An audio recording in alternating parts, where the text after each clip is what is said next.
사랑과 은혜가 충만하신 하나님 아버지, 한 주간의 삶 가운데서도 하나님의 보호하심 아래 안전하게 지켜주시고 다시 감사와 찬양으로 예배의 자리에 나오게 하심에 감사드립니다. 하나님께서는 온 우주의 창조자이시며 우리의 경배와 찬양을 받으시기에 합당하신 유일하심을 고백합니다. 이 시간 하나님의 위대하심을 찬양하며 예배하오니 우리의 예배를 기쁘게 받아주시고 풍성한 하나님의 은혜로 우리를 가득 채워 주시옵소서. 오늘 또 성령 강림 주일 예배를 드립니다. 성령님께서 우리의 연약함을 아시며 하나님의 나라 천국의 영생의 길로 이끌어 주시고 도와주시는 하나님이신 성령님이심을 믿습니다. 우리는 어떻게 기도하며 나가야 할지 알지 못하지만 우리 안에 계신 성령님께서 우리를 위하여 간구하여 주셔서 우리가 하나님의 뜻에 합당한 모습으로 살아갈 수 있도록 도와주십니다. 그 성령님을 하나님께서 우리에게 보내주신 성령님이심을 고백합니다. 주님께서 세우신 이 교회를 하나님의 은혜 가운데 지금까지 온 줄을 믿습니다. 성령님 충만하심의 은혜를 베푸시는 우리 교회의 주인이시며 우리 하나님 아버지께 온 마음으로 감사하는 우리 교회가 되게 하여 주시고 주신 복음 사역을 잘 감당하는 교회가 되게 하여 주시옵소서. 그리하여 하나님께서 찾으시는 한 영혼을 찾아내게 하시고 그들을 구원의 방지로 인도하여 그 영혼을 살리는 사명을 든든히 잘 감당하는 교회가 되게 하여 주시옵소서. 우리의 힘으로 할 수 없는 성령님의 도우심의 은혜로 우리 교회에 오랫동안 교회에 나오지 않고 있는 교회 식구들과 낙심하여 교회를 떠났던 가족들, 또한 믿지 않는 가족과 이웃들을 위해 기도하며 그들을 찾아가 만나고 교회로 인도할 수 있게 하여 주시옵소서. 그리하여 우리 주일 예배에 잃었던 양들이 하나님을 만나 감격하는 은혜의 예배가 될 수 있도록 도와주시옵소서. 하나님, 이 시간 각 가정들을 축복하여 주시옵소서. 경제적으로 힘들지 않게 하시고 가을철 큰 일교차로 인하여 감기나 질병으로 고생하지 않게 하시고 지병으로 인하여 계속 치료 중인 자들도 있으면 치료하여 주시고 마음의 병으로 낙심 속에 살아가고 있는 자들 있으면 그 모든 환우들에게 마음의 편안과 위로하심의 은혜를 베풀어 주시옵소서. 하나님께서 이 땅에 진정한 평화를 허락하여 주시옵소서. 기독교를 가장 박해하는 나라가 북한입니다. 하나님을 부인하고 하나님을 믿는 주의 백성들을 고통을 주며 이 땅의 평화를 위협하는 북한 정권이지만은 사랑과 은혜가 풍성하신 하나님, 그 땅에 예수 그리스도의 복음이 들어가게 하셔서 그 정권이 무너지고 하나님을 없다고 말하는 수많은 이들에게 하나님의 살아계심을 보여주시고 하나님의 정의를 경험하게 하시고 하나님 아버지께 영광 올려드리게 하여 주시옵소서. 현재 우리나라의 경제적인 어려움에 처해 있다고 합니다. 이 시기를 잘 극복해 나갈 수 있도록 하나님 도와주시옵소서. 정치적인 문제들도 잘 해결될 수 있도록 도와주시고 정치인들이 나라를 깨끗한 사회로 만들어가는 일에 모범이 되게 하여 주시옵소서. 국민을 위해 진정으로 일할 수 있는 마음을 주시고 꼭 필요한 것들만 법안들을 제정할 수 있도록 지혜를 주셔서 국민들이 살기 좋은 나라가 되고 우리나라가 다시 번영하고 일어나는 축복의 나라가 되게 하여 주시옵소서. 남북한 평화 통일이 하루속히 이루어져 한반도 이 민족을 하나님의 나라로 굳건히 세워주시고 축복하여 주시옵소서. 세계에 일어나고 있는 전쟁도 더 이상 번지지 않게 하시고 멈추게 하여 주시옵소서. 또한 차별금지법도 많은 나라들이 통과되었다고 합니다. 이 법이 우리나라에서는 국회에서 절대적으로 통과되지 못하도록 막아 주시옵소서. 먼 타국까지 가서 충성 봉사하시는 우리 선교사님들에게 영육간의 강건함을 허락하여 주시고 위험한 곳에 있을지라도 우리 하나님께서 지켜 보호하여서 안전하게 하시고 복음 전하는 데 어려움 당치 않도록 붙들어 주시고 선교 사역을 잘 감당하는 데 모든 필요한 것들을 공급하여 주시기를 원합니다. 오늘 또 하나님의 백성으로 삼으신 우리 서북교회 성도들 여호와께 경배합니다. 영광을 받아 주시옵소서. 모든 영광과 권능을 하나님 아버지께 올려드립니다. 하나님을 경외하는 믿음으로 예배에 임할 수 있도록 성령님 각자의 심령 안에 함께하여 주셔서 예배 순서마다 성령님의 충만하신 감동이 넘치게 하옵소서. 기쁨과 감사로 온전한 예배를 주님 앞에 드리는 저희들이 되게 하여 주시옵소서. 우리 담임 목사님 말씀 선포하실 때 성령 충만케 하여 주시고 전하시는 말씀에 모든 성도들 열린 마음으로 말씀을 받게 하여 주시옵소서. 예배를 드리는 모든 이들이 하나님 임재를 경험하게 하시고 큰 깨달음의 은혜가 충만케 하여 주시옵소서. 사랑하는 우리 주님 예수님 이름으로 기도드리옵나이다. 아멘.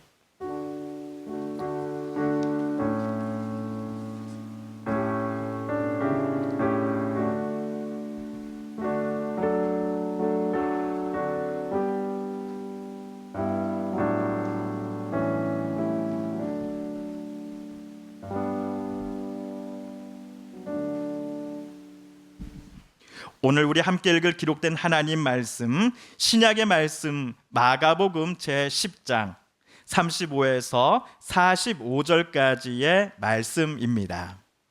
신약 72쪽경에 있는 마가복음 제10장 35에서 45절까지의 말씀 오늘 함께 읽고 묵상합니다.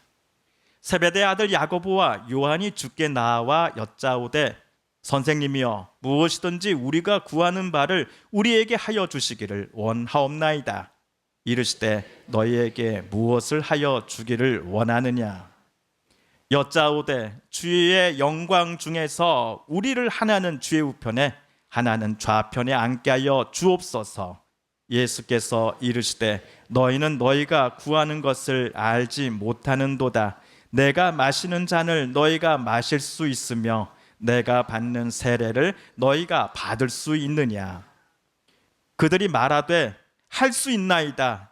예수께서 이르시되 너희는 내가 마시는 잔을 마시며 내가 받는 세례를 받으려니와 죄 좌우편에 앉는 것은 내가 줄 것이 아니라 누구를 위하여 준비되었든지 그들이 얻을 것이니라. 열 제자가 듣고 야고보와 요한에 대하여 화를 내거늘 예수께서 불러다가 이르시되 이방인의 집권자들이 그들을 임의로 주관하고 그 고관들이 그들에게 권세를 부리는 줄을 너희가 알거니와 너희 중에는 그렇지 않을지니 너희 중에 누구든지 크고자 하는 자는 너희를 섬기는 자가 되고 너희 중에 누구든지 으뜸이 되고자 하는 자는 모든 사람의 종이 되어야 하리라. 인자가 온 것은 섬김을 받으려 함이 아니라 도리어 섬기려 하고 자기 목숨을 많은 사람의 대속물로 주려 함이니라. 아멘.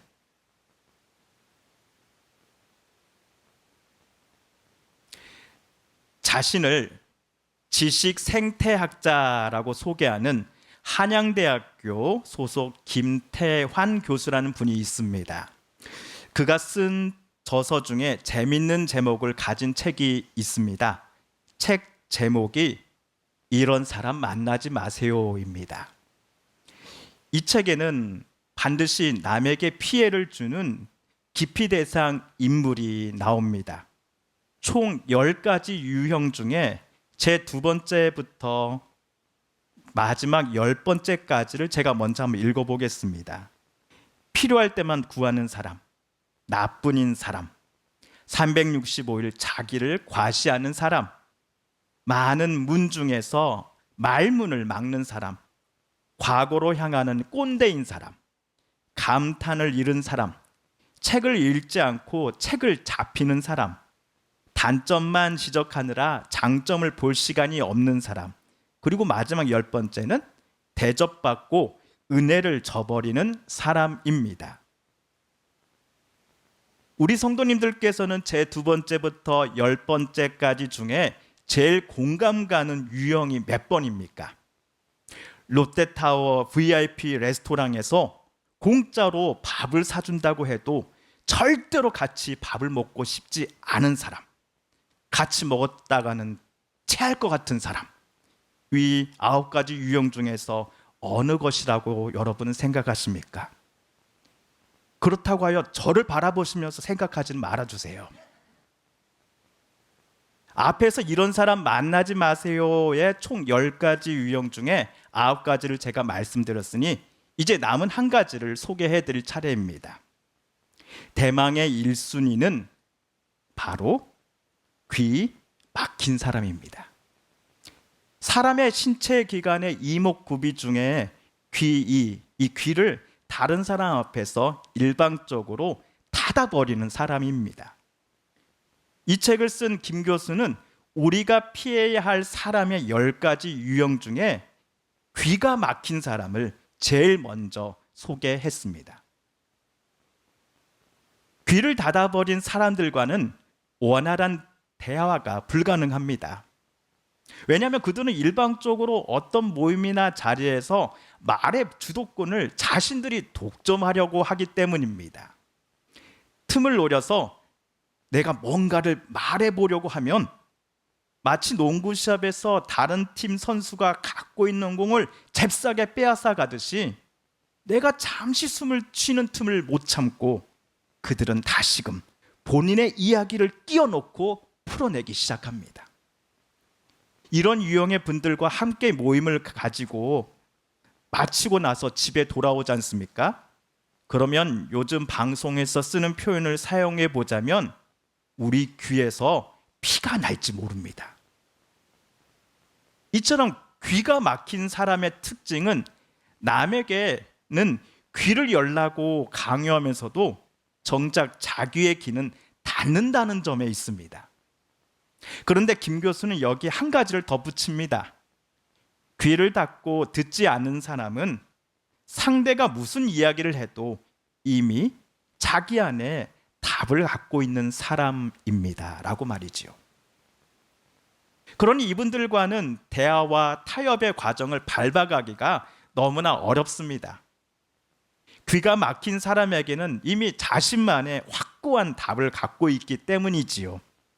무조건 내 생각만이 옳고 다른 사람의 생각은 무조건 틀리다고 하는 확신을 저들은 갖고서 누군가를 만납니다. 그런 분들과 대화하다 보면 우리는 일방적으로 저 사람에게 강요를 받는다라는 느낌을 받습니다. 마음이 불편합니다. 게다가 그들이 나를 무시하고 있다, 나를 깔보고 있다라는 생각마저 들기도 합니다. 그렇다면 우리가 만나지 말아야 할 사람의 유형 중에 제 첫 번째 귀가 막힌 사람은 본인의 귀만 닫아버린 사람이 아니라 자기 마음도 남 앞에서 꽁꽁 닫아버린 사람임에 틀림없습니다. 김 교수는 우리가 입으로 한 가지를 말할 때 이 귀로는 2가지를 듣는 사람이 되어야 한다라고 제안합니다. 이러한 제안은 나와 누군가의 대화 속에서 나만 옳은 생각을 하고 있고 저 사람은 틀리니 당신은 무조건 내 말을, 내 생각을 따라야 하오 하면서 자신의 귀와 마음을 열고 다른 그런 생각들을 버리고 이제는 자신의 귀와 마음을 열고서 다른 이들의 말과 생각을 경청하라는 제안이 아니었을까요? 그런데 오늘 우리가 읽은 성경 본문에서도 이른바 귀가 닫힌 사람, 마음이 닫힌 사람이 등장합니다. 바로 예수님의 제자들입니다. 특히 35절에 나오는 세베대의 아들 야고보 그리고 그의 형제 요한입니다. 참고로 여기서 야고보는 우리가 지난 9월 한 달 동안 묵상한 신약의 책 야고보서를 쓴 사람이 아닙니다. 그 책의 저자는 예수님의 친동생 중 한 명인 야고보였지요. 자, 우리 35절을 새번역 성경으로 함께 읽어볼까요? 시작. 세베대의 아들들인 야고보와 요한이 예수께 다가와서 말하였다. 선생님, 우리가 요구하는 것은 무엇이든지 해주시기 바랍니다. 이에 예수님은 내가 자네들에게 무엇을 해주기를 원하나? 라고 되물으시지요. 그러자 야고보와 요한은 이렇게 대답을 합니다. 주님께서 영광 받으실 때에 우리 중 한 명은 선생님 오른편에, 다른 한 명은 주님의 왼편에 앉게 해주십시오. 방금 두 사람의 요청은 요즘 말로 하면 인사청탁을 예수님께 대놓고 한 것입니다. 오늘 읽은 단락 바로 전에 있는 32절을 보시면요, 예수님과 제자들이 예루살렘으로 올라가는 중이었습니다. 마치 구약에서 모세가 출애굽한 이스라엘 백성들을 지도자가 되어 이끌어 가시듯이 예수님은 따르는 무리의 맨 선두에 서시고는 예루살렘으로 그들을 이끌고 올라가고 계시는 중이었습니다. 인사청탁을 한 두 사람은 예수님께서 지금 예루살렘에 올라가시는 이유를 오로지 정치적으로만 판단했습니다. 주전 63년부터 예루살렘과 유대 땅은 로마 제국의 속주로 편입되어 있었습니다. 로마서 책들을 보면 옥타비아누스가 황제로 즉위한 주전 27년부터 주후 180년까지의 시기를 팍스 로마나라고 부릅니다. 이 기간 동안에는 적어도 로마 제국이 비교적 안정과 평화를 유지할 수 있었기 때문이었습니다.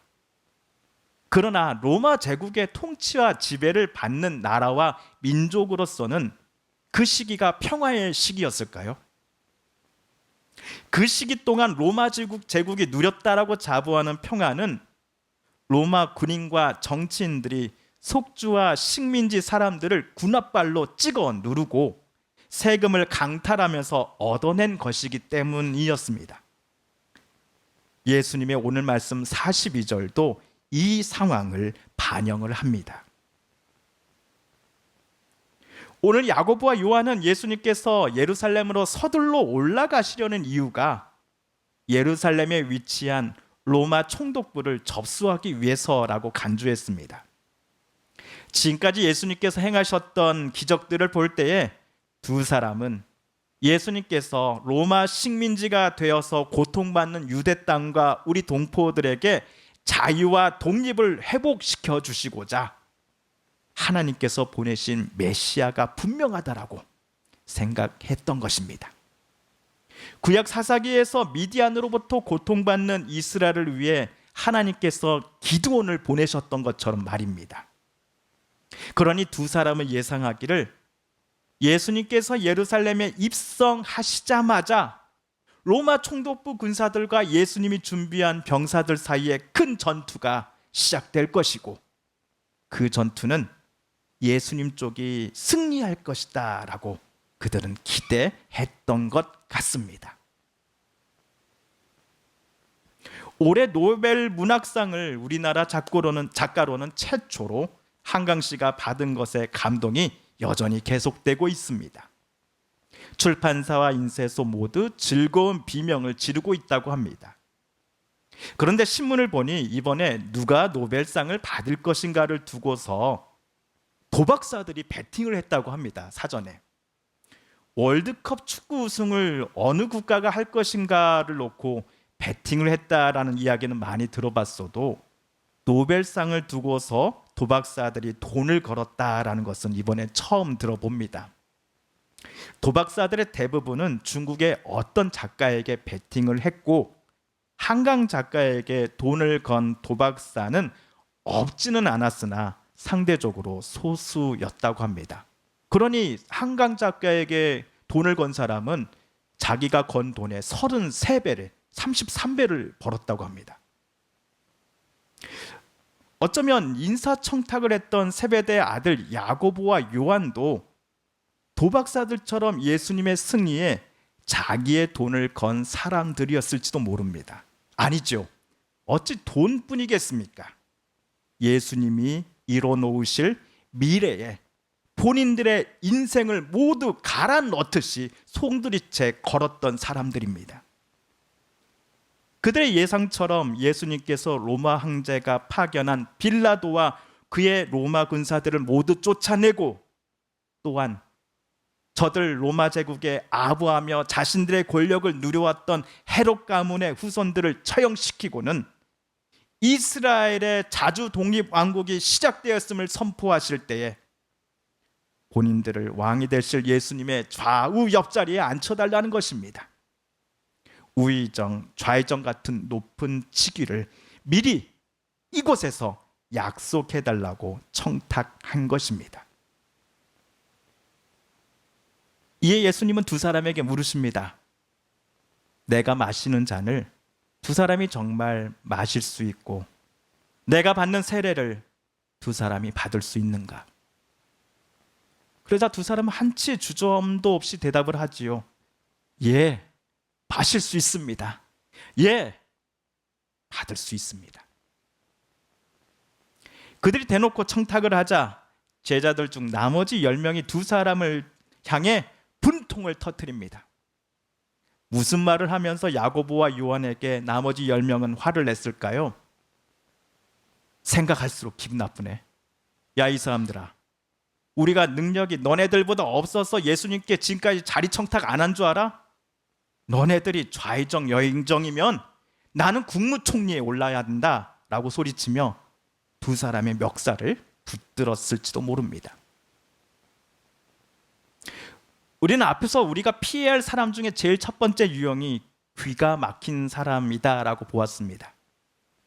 그런데 저는 오늘 예수님께 높은 자리를 미리 내정해달라고 청탁하는 야고보와 요한이야말로 귀가 막힌 사람이다라고 우리 성도님들께 말씀드렸습니다. 나머지 10명의 제자들도 예외는 아닙니다. 저의 이런 생각에 어떤 분들은 이렇게 생각하실지도 모르겠습니다. 아니, 임 목사님, 목사님은 두 사람을 너무 나쁘게만 보는 것 아닙니까? 예수님 당시 유대인들에게 아니면 지금의 도박사들에게 로마 제국과 예수님 두 사이에 한쪽을 택하라 한다면 대다수가 힘이 센 로마 제국의 편에 설 겁니다. 그들에게 도박 베팅을 할 겁니다. 그런데도 예수님의 승리를 확신하고서 예수님 편에 서겠다라고 공개적으로 선언한 두 사람이 참으로 멋있지 않습니까? 이 두 사람의 용기를 칭찬하고 본받자고 말하기는커녕 뭐라고요? 두 사람이 귀가 막힌 사람이라고요? 나는요, 목사님의 말을 들으면서 오히려 기가 막혀요 라고 생각하실지도 모릅니다. 그렇다면 왜 야고보와 요한 그리고 예수님의 나머지 제자들도 귀가 막힌 사람이다라고 저는 생각할까요? 그 이유는 저들이 예수님의 이야기에는 귀를 닫고 자기네들만의 이야기만 예수께 쏟아내는 사람들이기 때문입니다. 그들은 예수의 말을 듣지 않으려고 했고 예수님의 말을 중간에 끊고자 한 사람들이었습니다. 그러면서 예수님을 통해 본인들이 성취하고 싶은 미래와 꿈들, 소망, 욕심, 욕망들을 이뤄내기를 희망한 사람들이었기 때문입니다. 그들은 예수님의 입을 꽁꽁 잠궈놓고 싶어 했고 오로지 본인의 바램과 말들만을 예수께서 경청하여 성취해 주시고 자신들의 뜻대로 예수가 움직여 가주시기를 요청했던 사람들이었기 때문입니다. 예수님의 입장에서 잔이란 고난을 뜻합니다. 또한 예수님이 언급하신 세례는 무언가에 압도당함이요 물과 같은 어떤 것에 깊이 잠기게 되는 것을 암시합니다. 그렇다면 예수님께서 두 사람에게 너희가 내가 마시는 잔을 마실 수 있는가라는 질문은 다음과 같이 받고 표현해 볼 수 있습니다. 여러분이 내가 앞으로 당할 십자가 처형과 같은 고난의 잔을 두 사람은 마실 수 있습니까? 여러분도 나를 십자가를 향해 걸어가라고 하시는 하나님 아버지의 뜻과 인도하심에 온전히 압도당하고 그 하나님의 영에 온전히 잠기게 될 자신이 있습니까? 그러나 두 사람은 예수께서 염두에 두고 계신 잔과 세례를 전혀 엉뚱한 방향으로 이해하고 있었습니다. 12명의 제자들 중에 제일 높은 자리에 앉기 위해서 잠시 거쳐야 할 장애물 정도로 이해한 것입니다. 유대 땅의 새로운 왕이 되실 예수님이 정치 서열 넘버 1이라면 넘버 2, 넘버 3의 자리를 차지하기 위해 그들이 꼭 거쳐야 할 시험 정도로만 잔과 세례를 간주해 버린 것입니다.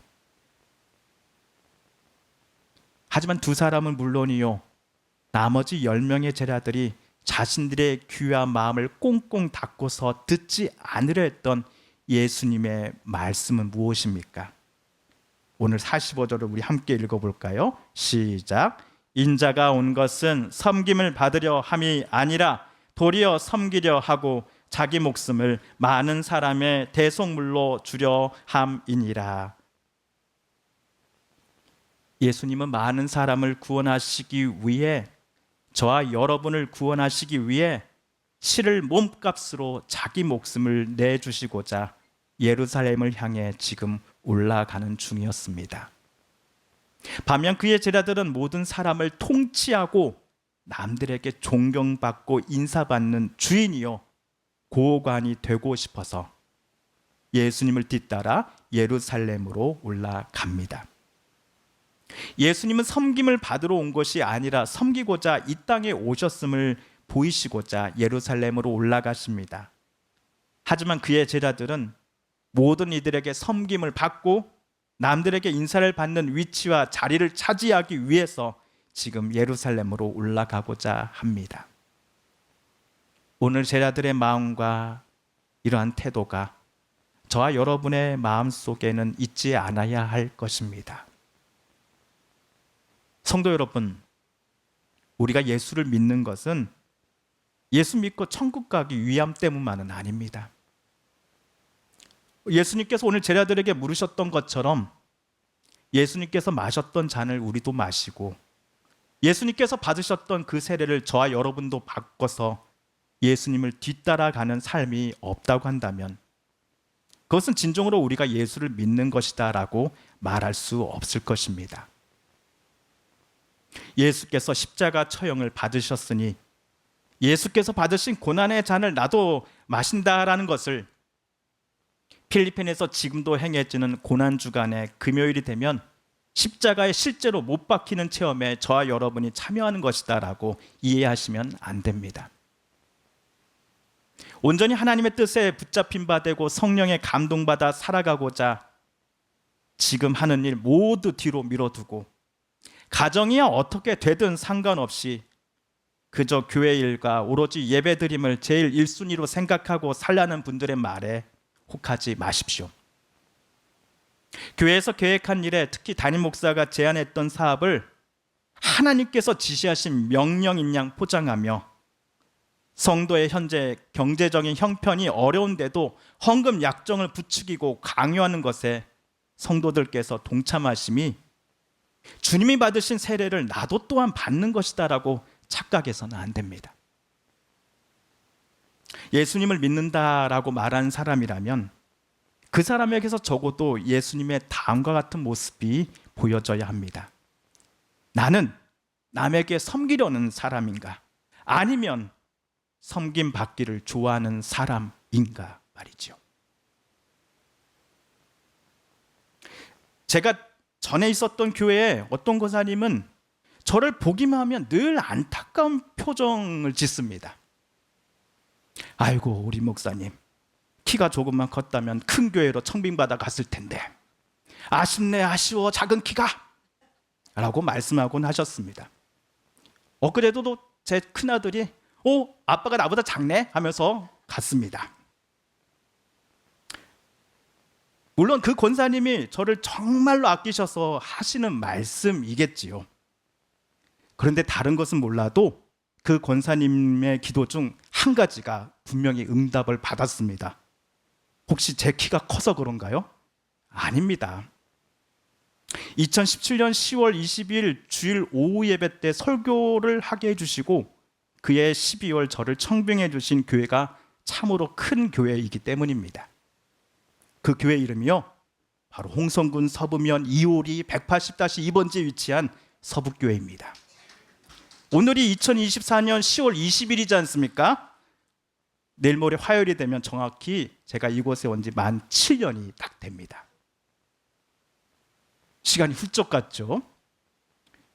많은 이들이 교인 수가 2,000명, 3,000명, 뭐 10,000명 넘어가는 교회를 우리가 흔히들 대형 교회라고 부릅니다. 큰 교회라고 부릅니다.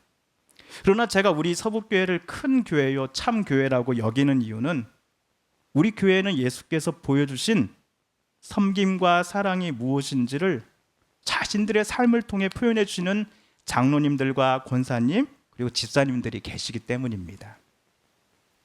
예수님 믿는다고 말하며 또한 예수님 사랑한다고 말하는 성도들은 참으로 많습니다. 하지만 감히 말씀드리건대 우리 서북교회 성도님들만큼 예수님의 섬김을 또 예수님의 헌신을 예수님의 그 진실하심을 교회에서만이 아니라 가정과 직장에서도 표현하시려는 분들은 그리 많지 않습니다. 이렇게 좋은 교회, 이렇게 큰 교회에 저를 불러주셔서 감사합니다. 장로님, 권사님, 집사님들께서 보여주시는 그 사랑과 섬김의 본을 늘 저도 제 삶에 새기며 저도 늘 우리 성도님들을 섬기겠습니다. 사랑하는 성도 여러분, 앞으로도 저는 물론이고 우리 서북교회 모든 분들이 매 순간마다 우리의 귀와 마음을 열어 예수님 말씀 듣기를 원하며 주님 닮아가기를 원합니다. 우리의 섬김과 또 주님 닮아감이 누군가를 전도하기 위해 누군가를 이 자리에 앉히기 위해서가 아니라 아니요. 우리는 예수님의 참된 제자요 또 참된 교회가 되고 싶은 마음에 나도 또한 예수님 닮아가려고 그렇게 말하며 그렇게 섬기며 살아가고 있습니다라고 고백할 수 있는 우리 모두가 되길 소망합니다. 함께 기도하겠습니다. 간곡 선언하겠습니다. 이제는 우리 구주 예수 그리스도의 은혜와 하나님 아버지의 그 크신 사랑과 성령 하나님의 교통하심이 사랑하는 우리 서북교회 모든 성도님들과 가족분들 위해 우리의 이웃들 위해 이제로부터 영까지 함께하여 주시기를 간절히 축원드리옵나이다. 아멘.